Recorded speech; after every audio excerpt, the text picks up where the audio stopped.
Dear students, in today's presentation we will be discussing about the refractive defects of vision and their correction.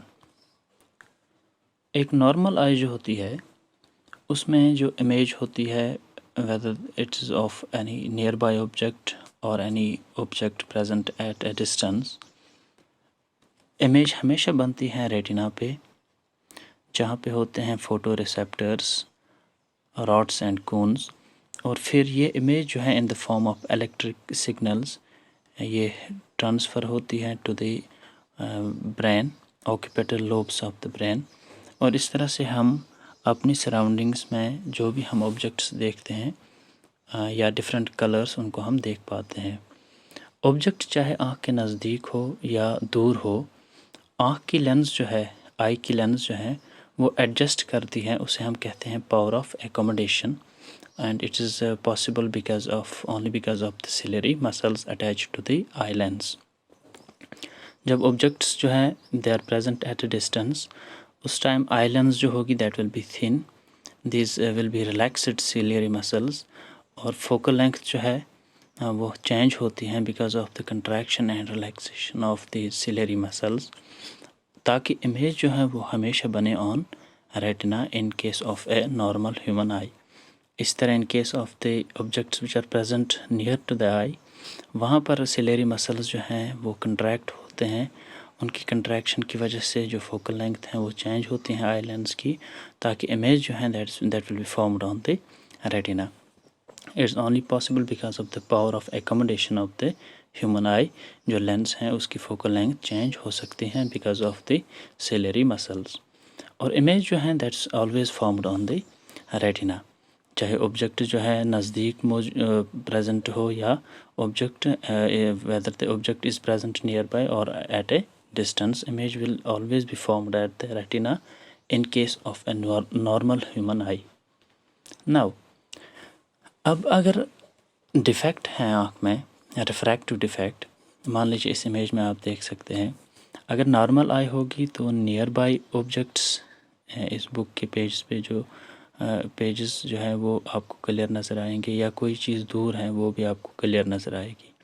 लेकिन इन case of any defect, for example यहाँ पे आप देख सकते हैं इस इमेज में नियर बाय ऑब्जेक्ट्स जो हैं दे अपीयर ब्लर्ड, ये धुंधले नज़र आ रहे हैं, लेकिन जो थोड़े ऑब्जेक्ट्स जो है these plants present at a distance they are clear to the eye. इनकी इमेज रेटिना पे बनती हैं और इनकी इमेज रेटिना पे ठीक से नहीं बनती हैं, प्रॉपरली फोकस नहीं हो रही है रेटिना पे. दूसरी इमेज में आप देख सकते हो ये नॉर्मल आई है, यहाँ पे आप ऑब्जेक्ट्स देख, ये ऑब्जेक्ट आप कंसिडर कीजिए कि it's present near to the eye and this waterfall here it's present at a distance. So दोनों ऑब्जेक्ट्स को आप, दोनों चीज़ें आपको क्लियर दिखाई दे रही है, so it's a normal eye. In the second case here you see, जो नियर बाय ऑब्जेक्ट है ये आपको क्लियर नज़र आ रहा है, लेकिन जो ऑब्जेक्ट एट ए डिस्टेंस है ये आपको धुंधला नज़र आ रहा है.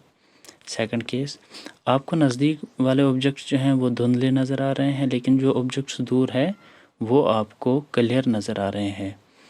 इन द फर्स्ट केस यहाँ पर जो ये रिफ्रैक्टिव डिफेक्ट है इसे हम कहते हैं myopia. It's also known as the short sightedness, यानी कि जो ऑब्जेक्ट्स आपके नज़दीक है उनको आप क्लियरली देख पाते हो, लेकिन जो लॉन्ग डिस्टेंस पे ऑब्जेक्ट्स हैं उनको आप क्लियरली फोकस नहीं कर पा रहे हो रेटिना पे.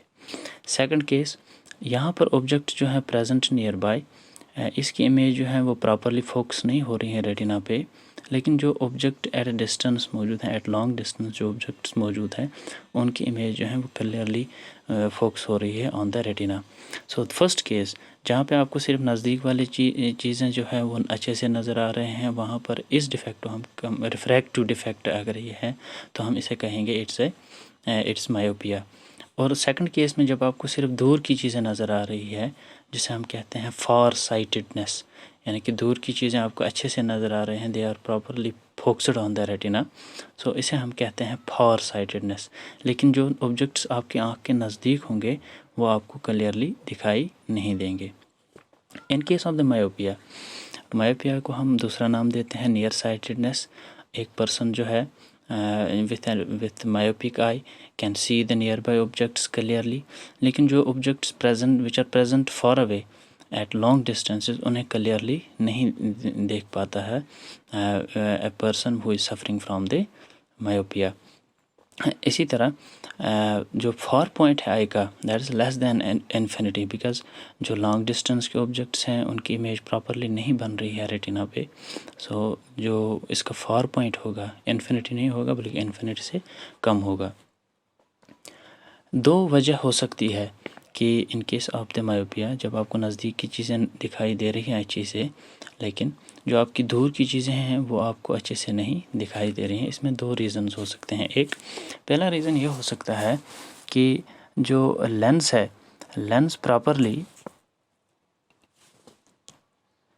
इन द फर्स्ट केस जो लेंस है, जो मसल्स जिनके साथ अटैच्ड होते हैं सिलियरी मसल्स, वो सफिशेंटली रिलैक्स नहीं करते हैं। एज ए रिज़ल्ट जो इमेज है वो बनती है इन front of the retina of the distant objects, यानी कि हम यही कहेंगे लेंस जो है वो मोटी रहती है, उसका कन्वर्जिंग पावर बहुत ज़्यादा रहता है। बिकॉज ऑफ दैट जो फोकल लेंथ है और फिर जो इमेज बनती है, रे डायग्राम्स हमने सीखा है ये कि इमेज जो है वो नहीं बनेगी एट द रेटिना। ये फर्स्ट केस है because of the high converging power of the lens. दूसरा जो आई बॉल है, अगर इसका साइज़ बड़ा होगा, आई बॉल का साइज़ बड़ा होगा, that means the distance between the lens and the retina will be greater. अब लेंस और रेटिना के दरमियान ज़्यादा डिस्टेंस होगी, उस टाइम पे भी जो पैरेलल रेज आएंगे फ्रॉम द लॉन्ग डिस्टेंस वो जब फोकस करेंगे फोकल लेंथ जो है वो कम होगी, that will be near to the lens. As a result जो इमेज है that will be formed in front of the retina, not on the retina. So object की इमेज जो है हमें नज़र आती है धुंधली, blurred, because of two reasons. First reason is high converging power of the lens, यानी कि सिलियरी मसल्स प्रॉपरली रिलैक्स नहीं कर पाते हैं। लेंस जो है वो मोटी रहती है, मोटी उसकी थिकनेस ज़्यादा रहती है, उसका कन्वर्जिंग पावर हाई होता है और इमेज जो बनती हैं that's formed in front of the retina in case of the object which is present at a distance, जहाँ से आप पैरेलल रेज आ रही है। First case. सेकंड, अगर आई बॉल का साइज़ बड़ा होगा, आई बॉल का साइज़ बड़ा होने से the distance between the lens and the retina will increase. As a result image will be formed in front of the retina, not properly focused on the retina. So these are the two cases. अब चूँकि image जो है वो नहीं बन पा रही है on the retina, that means इस अगर हमें मायोपिक आई को ठीक करना होगा तो वहाँ पर हमें पहले लाइट रेज को जो है वो डाइवर्ज करना होगा। दैट मीन्स इसकी करेक्शन के लिए हम एक कनकेव लेंस इस्तेमाल कर सकते हैं ताकि इमेज जो है that will be properly focused on the retina. So myopia जो है it occurs first because of the excessive curvature of the eye lens, second because of the elongation of the eye ball. ये दो reasons हैं जिनकी वजह से हम long distance पे जो ऑब्जेक्ट्स हैं उनको नहीं देख पाते हैं इन case of the myopic eye. So image की डिस्टेंस जो है जब लॉन्ग डिस्टेंसेस पे ऑब्जेक्ट्स होते हैं, इमेज जो है that will be formed in front of the retina, not on the retina. और इस डिफेक्ट को अगर करेक्ट करना होगा, it can be corrected by using the concave lenses. Now in the second case that's hypermetropia, जिसे हम कहते हैं लॉन्ग साइटेडनेस या फॉर साइटेडनेस। एक पर्सन सफरिंग फ्रॉम दिस, वहाँ पर आँख जो है वो पास वाले objects, the objects which are present near by, उनको नहीं देख पाता है क्लियरली, और जो कि दूर ऑब्जेक्ट्स होते हैं वहाँ पर वो प्रॉपरली फोकस कर पाता है। Image will be formed at the retina.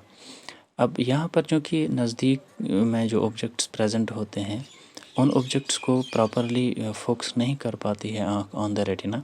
That means the near point यहाँ पर जो होगा that will be more than 25 centimetres. अब in case of the hypermetropia और लॉन्ग साइटेडनेस और फॉर साइटेडनेस से हम कहते हैं, यहाँ पर दो रीज़न्स हैं जिस तरह से इन केस ऑफ द मायोपिया।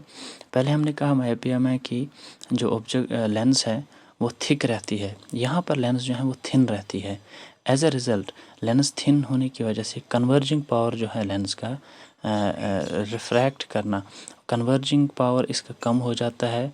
जो इमेज है वो बनती है behind retina, image is formed behind the retina because of the low converging power of the lens, lens thin रहती है।